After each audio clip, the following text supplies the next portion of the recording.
Board की तरफ। हाँ जी, तो वैसे the topic is called moving coil galvanometer, जो हमारे लैब में होता है, आपको लैब में दिखाएंगे कि गैल्वेनोमीटर एक डिवाइस होता है।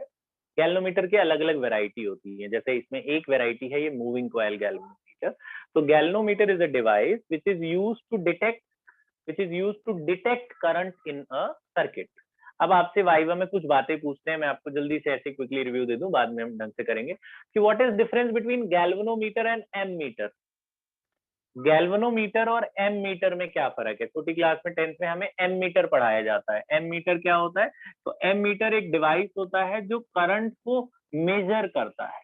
जरा फर्क समझ लेना, ये करंट को मेजर करता है कि कितना एम्पेयर का करंट है इस वायर में, इस सर्किट में। गैल्वेनोमीटर एक डिवाइस है जो करंट को डिटेक्ट करता है।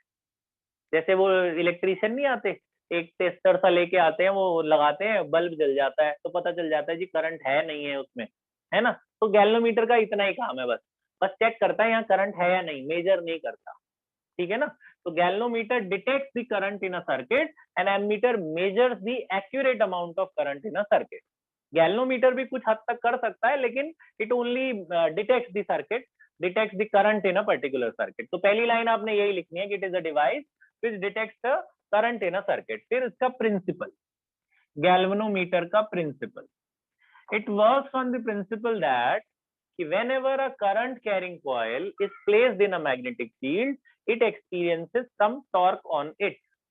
कि कोई भी तार जिसमें करंट है उसको अगर आप मैग्नेट के किनारे रखोगे तो मैग्नेटिक फील्ड इसमें टॉर्क लगाएगी और ये रोटेट करेगा। उसी डिफ्लेक्शन को ये गैल्वेनोमीटर डिटेक्ट करता है कि कोई वायर जिसमें करंट है तो वो भी एक मैग्नेट है, अगर आप उसको मैग्नेट के सामने रख दोगे, मैग्नेट के बीच में रख दोगे, तो ये मैग्नेट इस पे फोर्स लगाएगा और इस पे टॉर्क लगाएगा और ये रोटेट करने लग जाएगा, ये डिफ्लेक्ट करने लग जाएगा।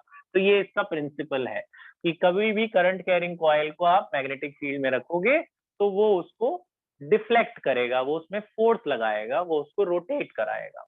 नाउ इसकी कंस्ट्रक्शन, कंस्ट्रक्शन मैं आपको डायग्राम से बता रहा हूं, आप वहां सभी बना लेना कंस्ट्रक्शन के बाद।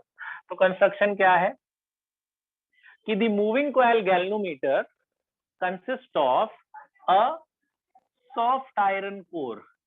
ये सॉफ्ट आयरन सिलिंड्रिकल कोर है। अब आपको देखने में लग रही है ये स्फेरिकल, एक्चुअल में अगर मैं एक सिलेंडर के ऐसे हिस्से को देखूं, सिलेंडर ऐसा होता है, देख सिलेंडर है ना ऐसा, अगर मैं ऐसे देखूंगा मुझे सिलेंडर दिखाई देगा, लेकिन 3D में मैं अगर ऐसे देखूंगा तो मुझे खाली उसका ये सर्कल वाला पोर्ट दिख रहा है, मतलब अंदर गया हुआ है सिलेंडर, ऐसा कुछ सिलेंडर है, अंदर की तरफ जाता हुआ मुझे सिर्फ इतना पोर्शन दिख रहा है। तो आपको 2D में ऐसा ही बनाना है।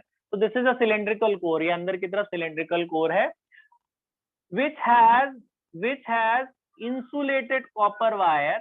उसको ऐसे रेक्टेंगल के तौर पे, ऐसे रेक्टेंगुलर उसमें लपेटते हैं, जैसे सिलेंडर के ऊपर तार को ऐसे ऐसे लपेटोगे, सिलेंडर ऐसा होता है ना, इसके ऊपर अगर आप तार को आप वाइंड करोगे तो ऐसे ऐसा रेक्टेंगल जैसा बन जाएगा यूं करके। तो इसके ऊपर कॉपर की तार लपेटी जाती है, इस सिलेंड्रिकल उसके ऊपर कॉपर की तार लपेटी जाती है, बहुत सारी इंसुलेटेड कॉपर वायर वाउंड करी जाती है। अच्छा एक चीज और लिख लेना, वो हमने कंस्ट्रक्शन में शायद नहीं लिखा, भी लिख लेना कि जो अपना कोर है, अंदर सिलिंड्रिकल कोर है, उसके ऊपर तार लपेटी गई है, इसके नीचे एक स्प्रिंग होती है, स्प्रिंग के साथ इसे अटैच करके नीचे ज्वाइन कर देते हैं। तो दिस इज अ स्प्रिंग, ये एक स्प्रिंग होती है जिसके ऊपर ये कॉइल को अटैच करके रखा जाता है। नाउ ध्यान से सुनते रहना आगे। This cylindrical core is placed in a concave pole pieces of a magnet. इस सिलिंड्रिकल कोर को, जो आपकी सिलिंड्रिकल अंदर वाली कोर है, मेटेलिक कोर, उसको concave pole pieces of magnet में रखते हैं। मतलब एक तो मैग्नेट ऐसा होता है ना सीधा फ्लैट वाला, नॉर्थ पोल साउथ पोल, और एक ऐसा कॉनकेव वाला होता है जो हॉर्सशू मैग्नेट होते हैं, उसके जो पोल्स होते हैं वो कुछ ऐसे कर्व से होते हैं, ऐसे कर्व्ड पोल पीसेज होते हैं। ये नॉर्थ परमानेंट मैग्नेट वाला पोल है, ये साउथ वाला है। तो ये हॉर्सशू मैग्नेट होता है, उसका सरफेस इस तरह से कर्व बनाया जाता है। तो बोलते हैं जी ऐसा वाला मैग्नेट क्यों रखा है, ऐसा फ्लैट वाला क्यों नहीं रख दिया, ये कॉनकेव रखने की क्या जरूरत पड़ गई, ऐसा वाला नॉर्थ साउथ का परमानेंट पीसेस क्यों नहीं रख दिए, सीधे वाले क्यों नहीं रख दिए।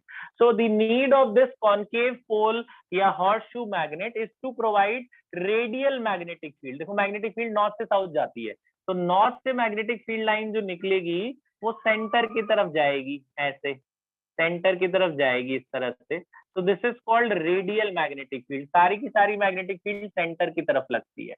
यहाँ पे साउथ की तरफ जाएगी मैग्नेटिक फील्ड लाइन, यहाँ पे नॉर्थ से बाहर निकलेगी मैग्नेटिक फील्ड लाइन। तो रेडियल मैग्नेटिक फील्ड में हर मैग्नेटिक फील्ड हमेशा पैरेलल इस तरह से स्ट्राइक करती है सरफेस पे, सारी मैग्नेटिक फील्ड लाइन पैरेलल है। अगर आप फ्लैट वाला मैग्नेट रखते, ऐसा परमानेंट वाला नॉर्मल वाला रखते, अंदर आपका कोर होता, तो इसमें सारी मैग्नेटिक फील्ड इस पे नहीं लगती, कुछ लगती, कुछ वेस्ट हो जाती आपकी, कुछ आपकी बाहर निकल जाती, कुछ मैग्नेटिक फील्ड लाइंस आपकी वेस्ट हो जाती। So this concave या horseshoe field magnet provides radial magnetic field to this cylindrical core। अच्छा, इस मेटेलिक कोर के ऊपर एक एल्युमिनियम का पॉइंटर लगा होता है और एक स्केल लगा होता है। स्केल से पता चल जाता है कि भैया कितना अमाउंट एक्चुअल में करंट इसमें होगा। और ये आपका पॉइंटर है, ये पॉइंटर है, और ये स्केल है। इस स्केल पे थोड़ा सा हमें आइडिया मिल जाता है कि कितना करंट उस सर्किट के अंदर होगा। तो ये तो इसकी कंस्ट्रक्शन है कि एक सिलेंड्रिकल कोर होता है, उसके ऊपर कॉपर की वायर लपेटी जाती है, बहुत सारे टर्न्स होते हैं, ये रेक्टेंगल शेप में लपेटी जाती है, यहाँ पे आपको ऐसा नहीं लग रहा, और दो horseshoe north south pole pieces के मैग्नेट है, और इसको आपने कोर को एक स्प्रिंग के साथ अटैच किया हुआ है, कोर के साथ एक पॉइंटर है एल्यूमिनियम का, और एक स्केल साथ में रखा हुआ है। तो ये उसका इंटरनल स्ट्रक्चर है मूविंग कॉइल गैल्वेनोमीटर का। नाउ अब इसकी थ्योरी और वर्किंग सुनिए, थ्योरी एंड वर्किंग, ध्यान से सुनना। नाउ मान लो ये मेरे पास एक कोई कंडक्टर है, इस पे करंट है, मुझे चेक करना है जी इस पे करंट है कि नहीं। तो गैल्वेनोमीटर का काम क्या है, करंट चेक करता है कि है नहीं है। तो मैं क्या करूंगा, इस वायर, इस जो वायर है इसमें से एक एंड इसका फ्री होता है, एक एंड तो अटैच होता है, एक एंड फ्री होता है। उस फ्री एंड के साथ ये लोग क्या करते हैं, जॉकी लगा देते हैं। जॉकी, जॉकी एक मेटल का टुकड़ा होता है छोटा सा, जैसे आपका वो होता है ना ब्रश जैसा समझ लो, उसमें एक हल्के से नुकीले से, आप दिखाएंगे लैब में आपको, अभी आप लोग लास्ट में आपको स्कूल में तो बुलाएंगे ही, एक्सपेरिमेंट करोगे ना पोटेंशियोमीटर वगैरह, तो वहां पे भी इस्तेमाल होता है गैल्वेनोमीटर। तो ये जॉकी होता है मेटल का, उस पे ऐसी स्लाइडिंग कॉन्टेक्ट होता है, ऐसे पेन जैसा पतला सा होता है।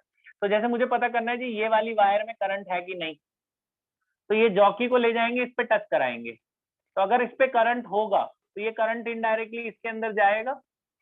अगर इस तार के अंदर करंट होगा तो ये करंट जाएगा इसके अंदर। तो जब इसके अंदर करंट जाएगा तो नाउ अब प्रिंसिपल इस पे काम आएगा कि भैया जब कोई करंट क्या, तो ये भी एक मैग्नेट बन जाएगा जब इसमें करंट गया।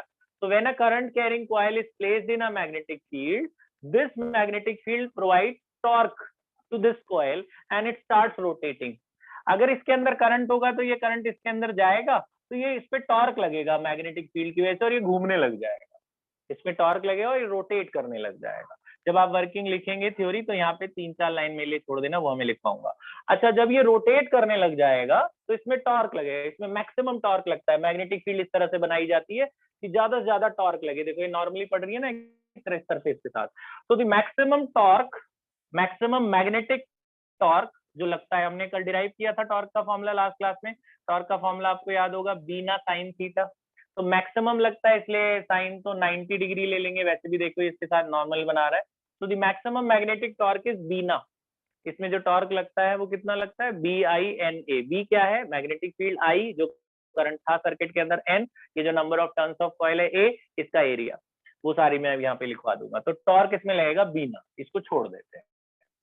नाउ जब इस पे टॉर्क लगा, जब इसमें करंट गया तो ये घूमने लग गया। जब ये घूम रहा है तो नीचे जो स्प्रिंग लगी वो भी तो घूमेगी। जब ये बॉल घूमेगी तो नीचे जो स्प्रिंग है वो भी घूमेगी, है ना। तो जब स्प्रिंग घूमेगी तो स्प्रिंग एक जगह जाके मुड़ जाएगी ना, मुड़ के रुक जाएगी। भाई स्प्रिंग की एक पर्टिकुलर लिमिट होगी ना, इससे ज्यादा ये घूमेगी नहीं। जब ये स्प्रिंग रुक जाएगी तो बॉल भी रुक जाएगी। तो जहां पे वही रुक जाएगी, जितना स्ट्रेंथ करंट होगा उतना घूमेगा ये। तो जितना ये घुमा पाएगा उतना घूमेगा, उस हिसाब से स्प्रिंग भी घूमेगी।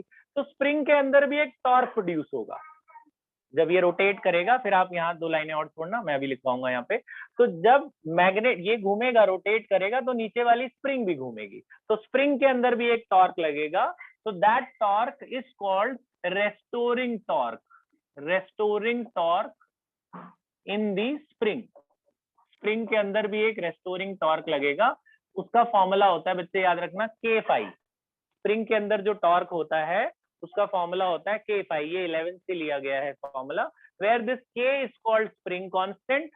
K का मतलब है spring constant, K is your spring constant and phi is your angular deflection in this spring. तो phi वो मैं लिखवा दूंगा यहाँ भी, 2 लाइनें छोड़ना। तो phi क्या है, कितना एंगल स्प्रिंग घूमा, जैसे स्प्रिंग 10 डिग्री 20 डिग्री 30 डिग्री जितना भी घूम गया वो phi है, और k आपका स्प्रिंग कांस्टेंट है। तो जब ये घूमेगा तो साथ में लगा हुआ स्प्रिंग भी घूमेगा, तो स्प्रिंग के अंदर भी टॉर्क लगेगा। स्प्रिंग के टॉर्क का ये फॉर्मूला होता है। अब देखो ये भी टॉर्क है, ये भी टॉर्क है, एक पॉइंट ऐसा आएगा कि स्प्रिंग इसको रोक देगा जी, अब इसके आगे नहीं घूमना, क्योंकि स्प्रिंग की भी एक लिमिट होगी, उससे ज्यादा तो वो घूम नहीं सकता।